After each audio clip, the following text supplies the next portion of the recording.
תזכו לראות בנחמת ציון. Hopefully this will be the last Tish'a BeAb that we spend in mourning and with sorrow.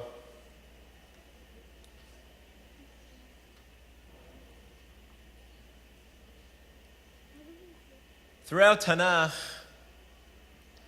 the relationship between God and the Jewish people is described as a marriage. Har Sinai, the picture that the Chachamim paint of that experience, a mountain blooming with fresh flowers, God holding the mountain over our heads as though a canopy, the Aseret HaDibrot Luchot, the marriage contract between two parties who are entering into a relationship, each of whom have responsibilities.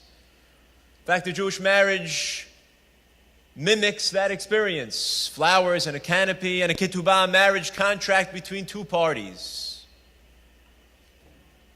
Shir HaShirim, book written by Shlomo HaMelech, a graphic love story between a man and a woman. When he loves her, she doesn't love him. When she loves him, he doesn't love her. Finally, at the end of the book, they come together in marriage. It's Kodesh HaKodashim. It's the holiest of holies in terms of books of Tanakh. And it mimics the relationship between God and the Jewish people, a marriage between a man and a woman. But perhaps what highlights the relationship between God and the Jewish people most are Pesukim that a Jewish man says every morning. He puts on his tefillin, and at the end of the process, he wraps the tefillin 3 times around his finger, as though 3 engagement rings. And as he does so, he says Pesukim from Sefer Hosea, from the book of Hosea, which I want to discuss in a few minutes. And he says, Ve'erastich li le'olam, I will be engaged to you forever. Ve'arastich li b'tzedek u'b'mishpat u'b'chesed v'rachamim, and I'll be engaged to you with justice and with righteousness, with mercy and with love. Ve'arastich li be'emunah v'yada'at et Adonai, and I will be engaged to you with trust and with loyalty, and through that you will come to know God. Problem is that most people don't understand the background of those Pesukim. We say them every morning, or man says them every morning, but we don't understand the context of the Pesukim. And so I want to take a few minutes to look at the background of Sefer Hosea. Hosea was one of the minor prophets. He's found in Terei Asad, one of the books of Tanakh, together with 11 other prophets. They're a conglomeration of Nevi'im in one book because they're so short. And Sefer Hosea presents a striking story. The Gemara tells us that Hosea was one of the greatest prophets of his time, which is no small accolade considering the fact that he overlapped with Yeshayahu and Micha and Amos, 3 prolific prophets in their own right, but he was the greatest of them. And the Gemara recounts a conversation that takes place between God and Hosea. God comes to Hosea and he says, Amar lo HaKadosh Baruch Hu leHosea, Banecha hat'u. Hosea, your children have sinned. And he's speaking of the societal ills and the idol worship and the immorality that is rampant in the city. And he tells Hosea, your people have sinned. And Hosea responds, but the Gemara is not happy with his response. What he should have said was that which Moshe said at Har Sinai. When the Jewish people were sinned with Chet HaEgel, they hit rock bottom. They just heard God tell them, do not worship idols, and they worshipped idols, and God wanted to annihilate them, and Moshe said, Mecheni na masifrecha, you take them, you take me. They need mercy, they need forgiveness, and he stands up for the people, and he tells Borei Olam, not on my watch. And we anticipate a similar answer from Hosea. The Gemara says that's not what Hoshea responded. Lo dayo shelo amar kach. It wasn't enough that he didn't say, Banechahem, God, they're your children. Benechanunechahem, they're the children of your beloved ones, Abraham, Yitzchak, Yaakov. Galgal rachamech alehem, and give them mercy. It wasn't enough that he didn't say that. What he did say was, Amar lefanav. He turns to Borei Olam and he says, Ribono shel olam, God, Kol ha'olam shelchahu, the whole world is yours. He'eviram be'uma acheret. Enough with the Jewish people. Enough. They can't seem to get it right. Just give up on them already. Annihilate them, move on, pick another nation, let's start again. And Borei Olam turns to Hoshea, and in the most striking turn of events, and this is where the Navi picks up, God says to Hoshea, Ma e'eseh lezaken zeh, what should I do with this old man? Omer lo, he says to him, Lech v'kach isha zona, v'holid lecha banim zinunim. Hoshea, I want you to do something for me. I want you to go marry a prostitute. And with her, I want you to have children. And then let's have a conversation. And that's where we are introduced into the Navi. And in fact, Hoshea goes and he marries a woman, Gomer bat Divlaim, a woman who's a prostitute, and her name speaks of her character as a human being. And they have a son. And God tells Hoshea, I want you to name that son Yisrael. A name that is indicative of the state of being of the Jewish people and the future of the Jewish people, but nonetheless he names his son Israel. And they continue to conceive and they have a daughter. And in fact, the Mefarshim, the commentaries, pick up on the fact that the text seems to imply that she had this girl with another man. Nonetheless, God comes to Hoshea and he says, I want you to name this girl Lo Ruhama, no pity. Indicative of how God feels about the Jewish people at this moment in time. And yet they conceive again. And they have a third child, they have a son.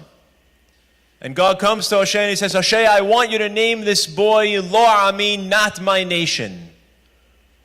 Again, speaking ill of the fate of the Jewish people and how God feels towards us at this moment in time.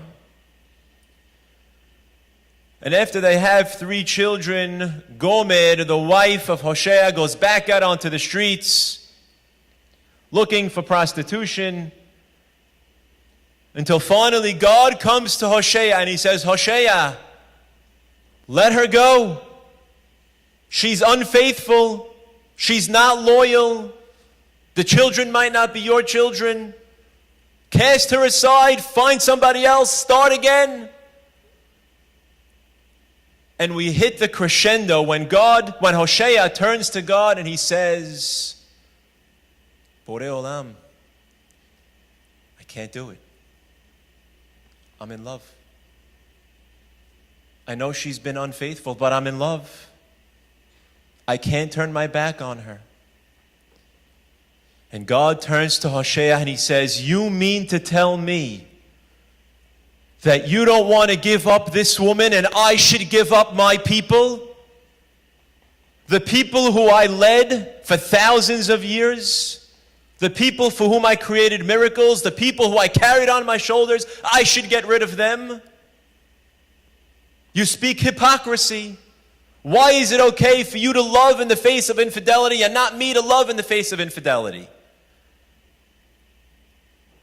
And the rest of the book is Hoshea telling the Jewish people of consolation and of what is to be as it comes to a close. And embedded in those Pisukim are the Pisukim that the Jewish man says every morning, Ve'erastich li le'olam, I will engage you forever with trust and with loyalty and with kindness.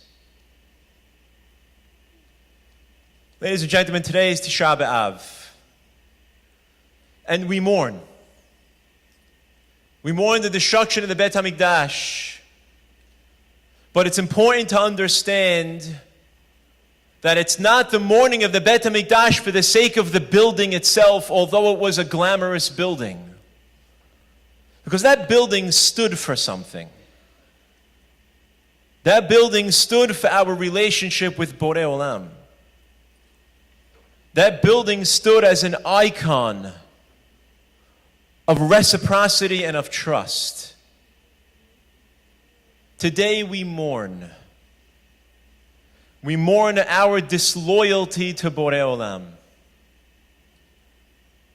We mourn the fact that we entered into a marriage, into a relationship, and we haven't fulfilled our responsibilities. We are that woman of which Hosea speaks. As Yirmiyahu, the author of Echa, says in his own book, Echa hayita lizona kirya ne'emana. How is it possible that the city of faith turned into a zona? When did this happen? A city that was once flourishing with truth and with justice has become a city of murderers. The Jewish people stabbed me in the back. On Tish'a BeAb we lament our disloyalty to Borei Olam. And the irony is that every morning we say those Pisukim, but we don't realize the one-sidedness of the Pisukim. God is saying to us, I engage you forever. I engage you in truth. I engage you in kindness and with mercy. But He's looking for a response. What's your answer to the Pisukim? Will you marry me? God asks every morning. Does his creed go unanswered?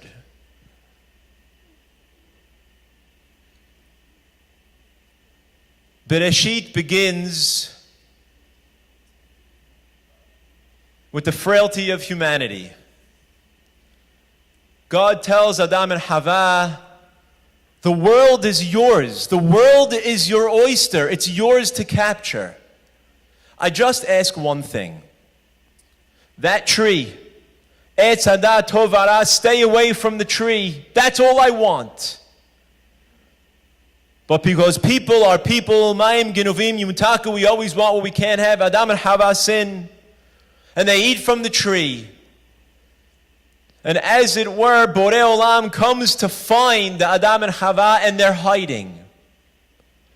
And the Pasuk says to describe their hiddenness, Vayishme'u et kol Adonai Elohim italech bagan.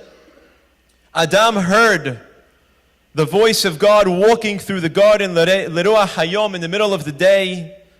Vayitchabeh ha'adam v'ishto mipenei Adonai Elohim betoch etz hagan, and they're hiding. Because they know they are responsible, they know they're culpable, they don't want to face God. And the Pasuk says, Vayikra Adonai Elohim et ha'adam vayomer lo ayeka. God finally finds man, so to speak. And he turns to Adam and he says, Adam ayeka, where are you?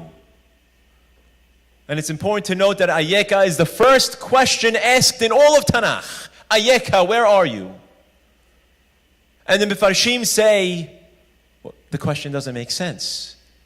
God, Adam is standing right in front of you. What does that mean? Where are you? He's right there. He's talking to you. Rav Shimshon Raphael Hirsch explains that it's an existential question. Adam, where are you? What happened? What went wrong? Why don't you trust me? I gave you everything you needed. All I wanted was reciprocity, and you stabbed me in the back. What happened to this relationship that I want to share? Ayeka, where are you? It takes two people to dance. You've left me dancing alone. Love hurts. On Tish'a BeAb we read Megillat Echa.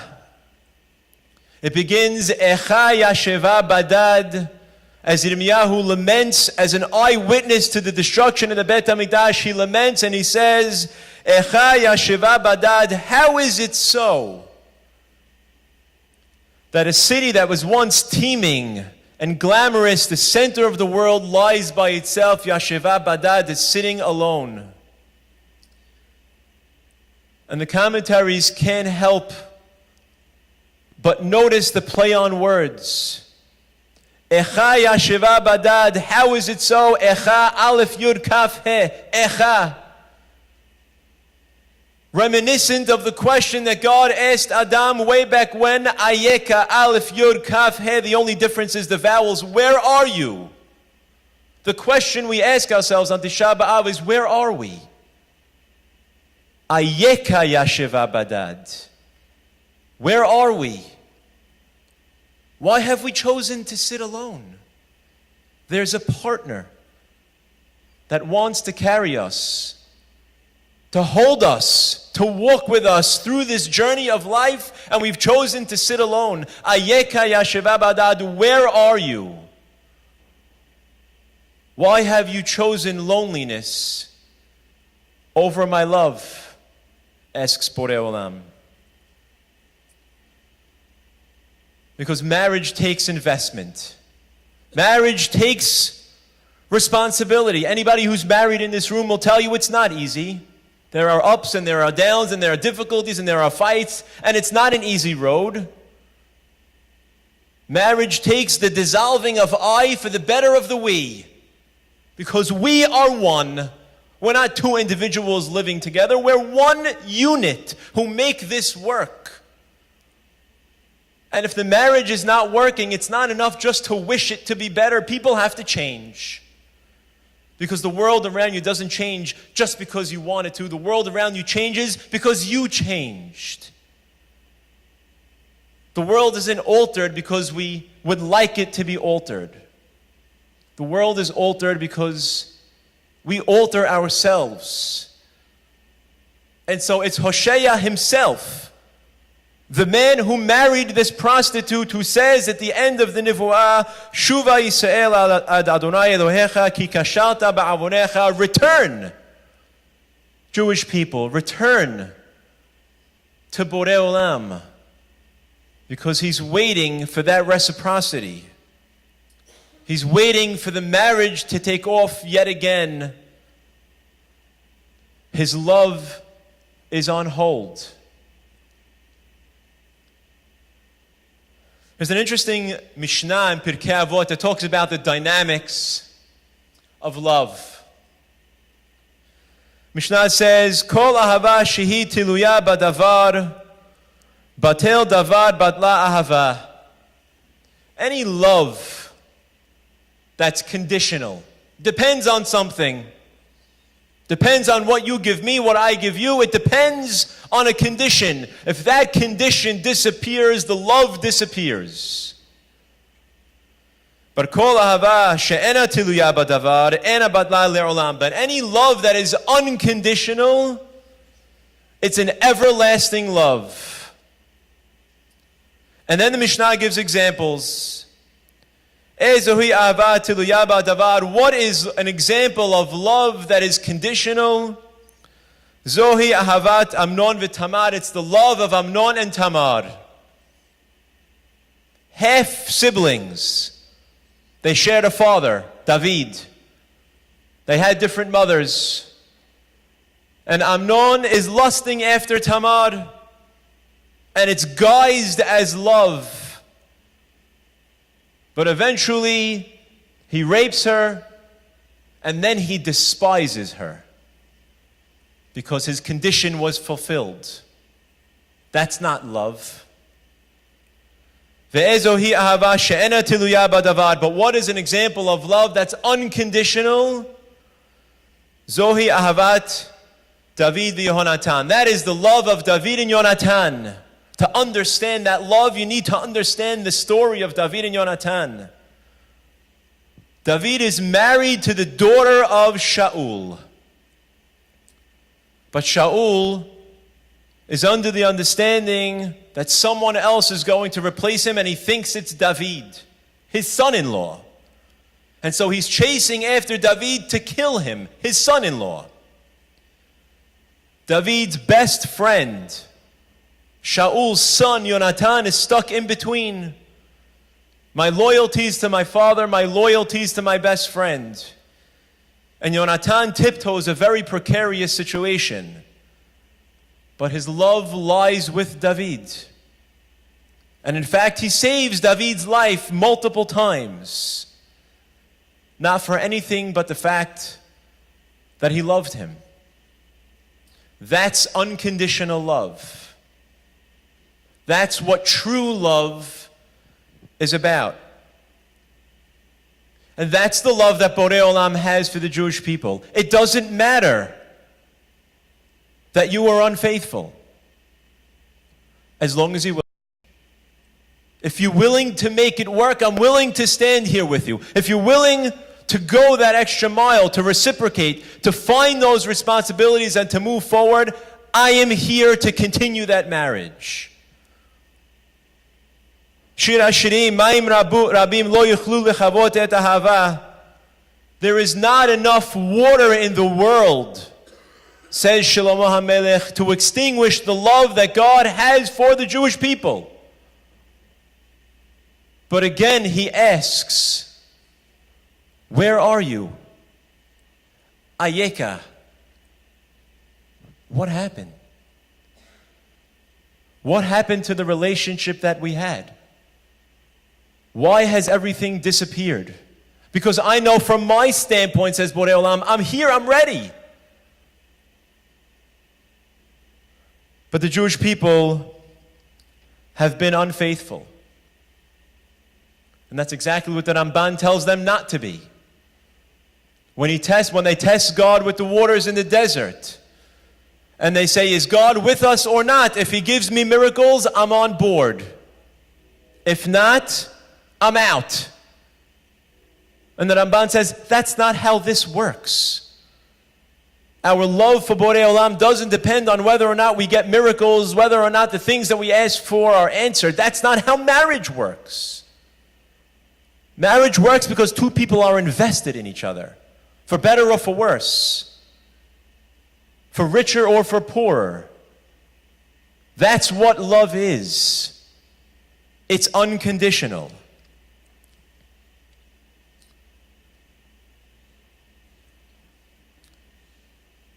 And so we lament. We lament Ayeka. We lament the distance that has been created between us and Borei Olam. But it's interesting to note that Tish'a BeAb is called a Mo'ed, it's a holiday. We don't say Tahanun today. There's no supplications today. We didn't say it yesterday. And the Gemara calls it a Mo'ed, it's a holiday. Why is it a holiday if I'm lamenting? I'm lamenting the fact that I turned my back on Borei Olam and was celebrating a holiday. How does that make sense? And the answer lies once again with Yirmiyahu Hanavi, the man who witnessed it all. Says Yirmiyahu Hanavi, Ech tomri lo nitmeti achareha be'alim lo halachti. Re'i darkech pagai de'i ma asit bichra kala misarechet deracheha.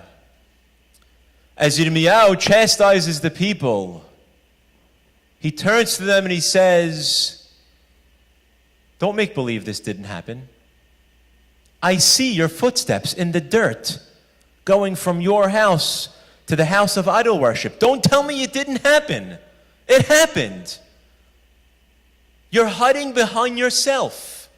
And you can do that for as long as you like, but the marriage will never be repaired because you might be living in the same home, but living two separate lives. That's not love. That's not marriage.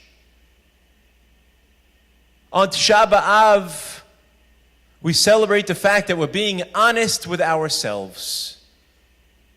363 days a year, and I say 363 days because I'll include Yom Kippur with Tish'a BeAb. 363 days a year we hide behind ourselves.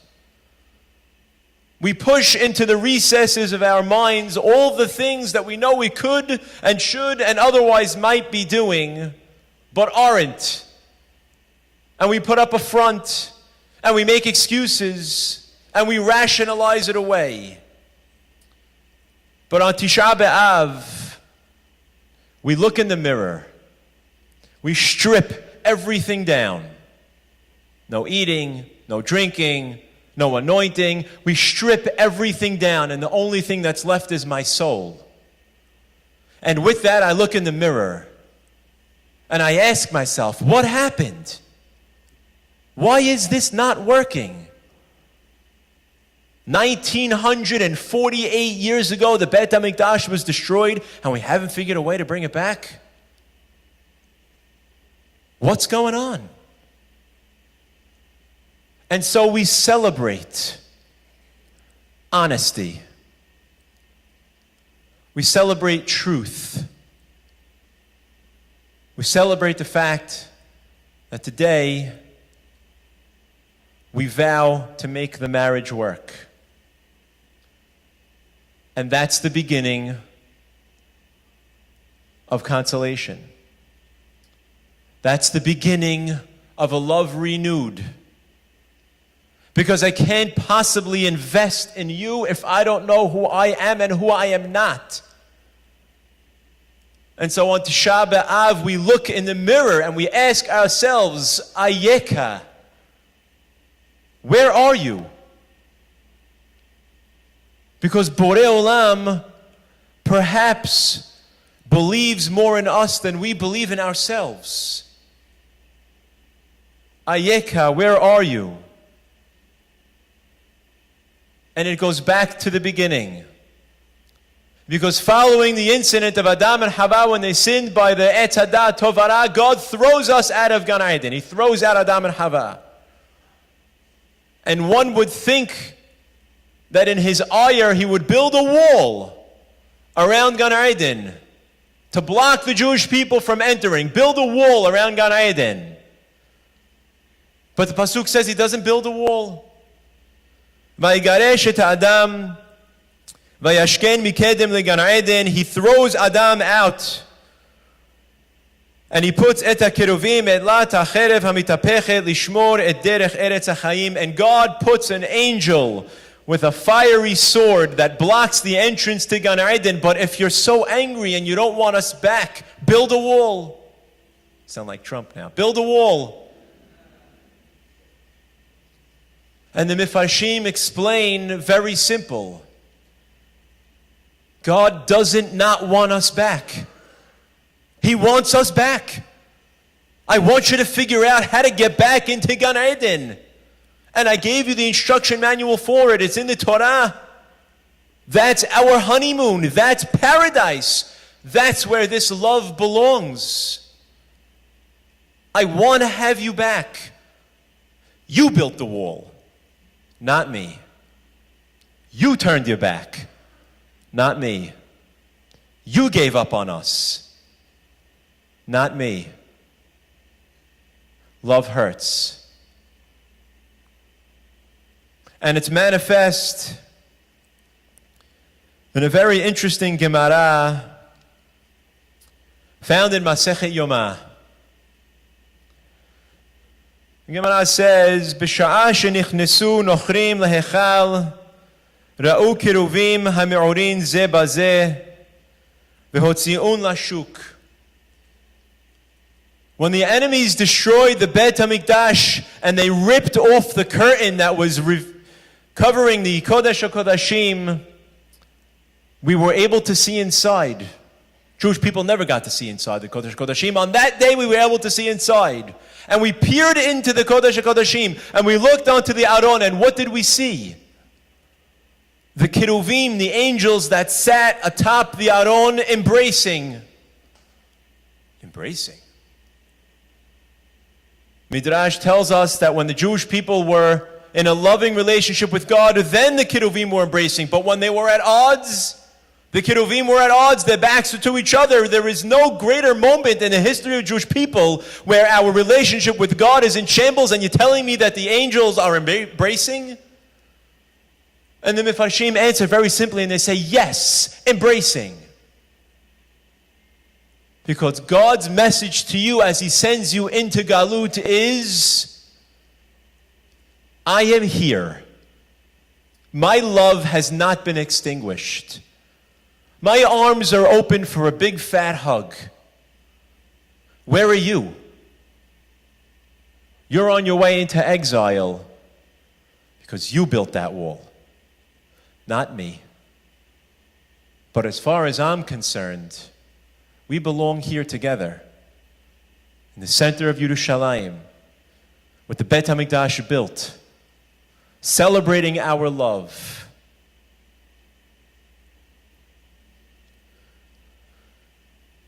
We're called Jews. Our religion is called Judaism. After Judah, Yehudah, one of the 12 tribes.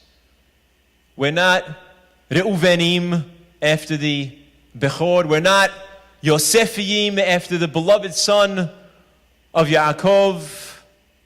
We're not Shimoniim after the strongest of them. We're Yehudim, Judahs. Why are we Judahs? Because Yehudah takes a journey. In the beginning of his life, when there's jealousy pervading the relationship between him and his brothers, Yosef and his brothers, I mean, it's Yehudah's idea to sell his brother, his flesh and blood, into slavery. He says, let's cast him off. I read a few parashiyot, and Yosef has created a situation that allows his brothers to do teshubah, namely Yehudah. After taking Shimon captive, Yosef takes Shimon captive as the viceroy of Egypt. He tells his brothers, the only way you're going to get your older brother back, Shimon, is if you bring me your younger brother, Binyamin. I want to see him here and now. And they go to Yaakov and they say, Yaakov, if we want food, if we want our brother back, we have to bring Binyamin. Yaakov says, absolutely not happening. I already lost Yosef. Now Shimon is in prison. You want me to give up another son? And Reuven tries to persuade him to no avail. Yehudah stands up and takes full responsibility of his brother. Yaakov agrees, and they go down into Egypt. And in the most gut-wrenching monologue, Vayigash elav Yehudah, Yehudah gets up and speaks eye to eye with the man who he doesn't know is his brother, who he thinks is the viceroy of Egypt, and has his life in the balance, and says, if you think for a second that I'm leaving here without my little brother, you have something else coming. I don't turn my back on my brother. I don't turn my back on the people that I love. My brother is coming home with me, for better or for worse. At which point Yosef says, Ani Yosef ha'od avichai. Because Yosef noticed the qualitative change. Only 3 parashiot ago, Yehudah, you sold me into slavery. I'm your brother too. I love you too. But you turned your back on me. And essentially Yehudah says, you're right, I did. But I changed. Because people, if they're invested enough in themselves and the relationships they want to build, they can change. The Jewish people are Jews. It's Judaism. Because we can change. That's who we are as a people. The stigma given to us in the Torah was, Am Kesheh Oref. You're a stiff-necked people, you're stubborn, you don't change. We say we're Yehudim, we do change. But it takes honesty. It takes understanding the fact that Borei Olam stands with his arms wide open and says, Ayeka, where are you? You have spurned my love. But together we can do this. Hosea, I'm not casting them aside, just like you wouldn't cast aside the woman that you loved. I will stand and I will wait for the Jewish people for as long as it takes.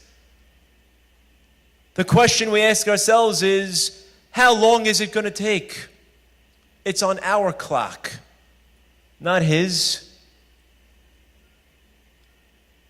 Every year immediately preceding Tish'a BeAb, we read Parashat Devarim. And it opens the farewell address of Moshe Rabbeinu to the people that he led for 40 years in the desert. He gave them the Torah, and he split the sea, and he did the Makot, and he brought the man. And he begins to chastise the people, specifically about Chet HaMeraglim, the sin of the spies. And the commentaries ask a question. If it's true that Moshe's point is to chastise the people, why is he focusing on Chet HaMeraglim? Chet HaEgel, sin of the golden calf, was a lot worse than the Chet HaMeraglim. You want to call them out on something? Call them out on that. And if he's not chastising the people, if he's just reminiscing about shared experiences, so focus on the positive. Why are you talking about the sin of the spies? And the answer is simple, but incredibly difficult at the same time. Moshe Rabbeinu stands with the people on the foothold of Eretz Yisrael. And he looks around him. And he says to himself, wait a second. Haven't we been here before? Haven't we tried this once before? You and I, standing on the foothold of Eretz Yisrael, with God's promise in hand that we would enter and conquer and we would take over the land. Haven't we been here before? Oh yes, I remember. We have been here before. And you asked me to send the spies into Eretz Yisrael, which I did. And they came back with Lashon Hara, and that threw us into 40 years of wandering, and here we stand as a result of that mistake and that failure. Yes, I remember. Chet HaMeraglim, I remember very well. We did stand here once before. And so on the eve of his death, he looks the Jewish people in the eyes with a very simple, yet very profound request. And he says to the Jewish people, don't make the same mistake twice. Don't do it again. Your parents messed it up. We failed. We could have had Eretz Yisrael 40 years ago. But you betrayed God.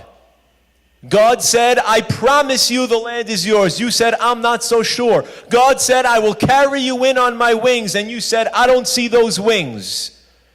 God said, don't worry, I have your back. And you said, I don't feel anybody on my back.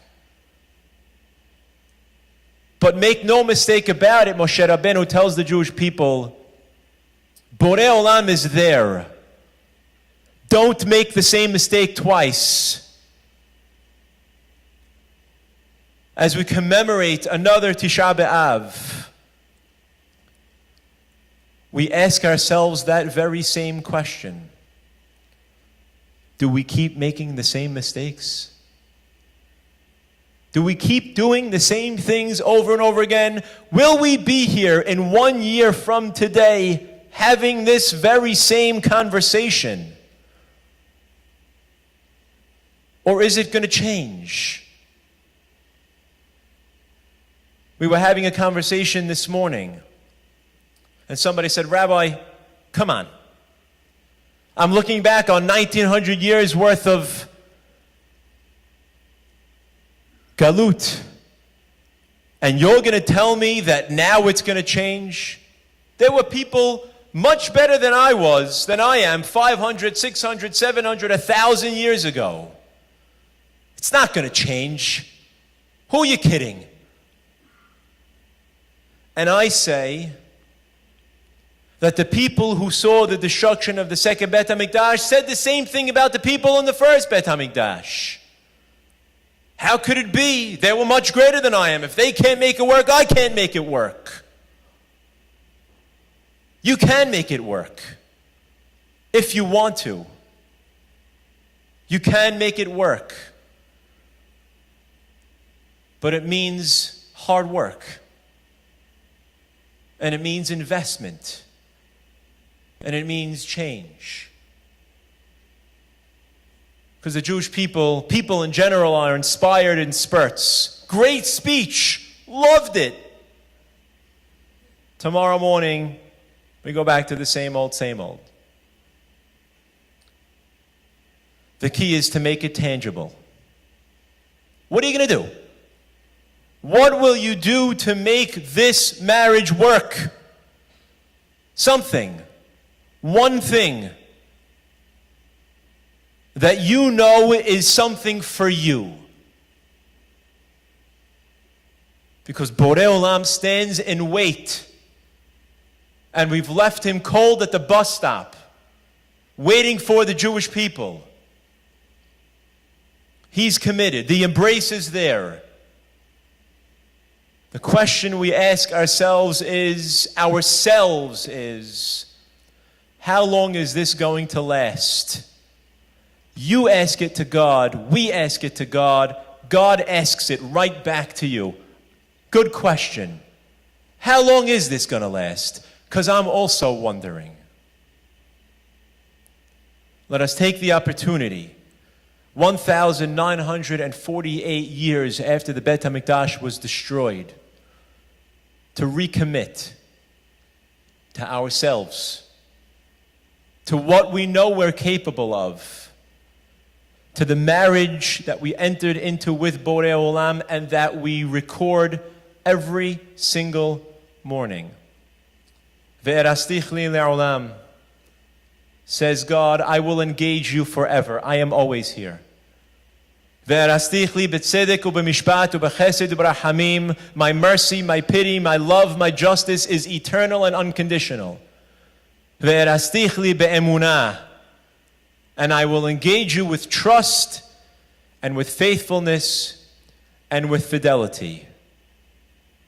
Now you have one piece. V'yada'at et Adonai. Know me. Love me back. Find me.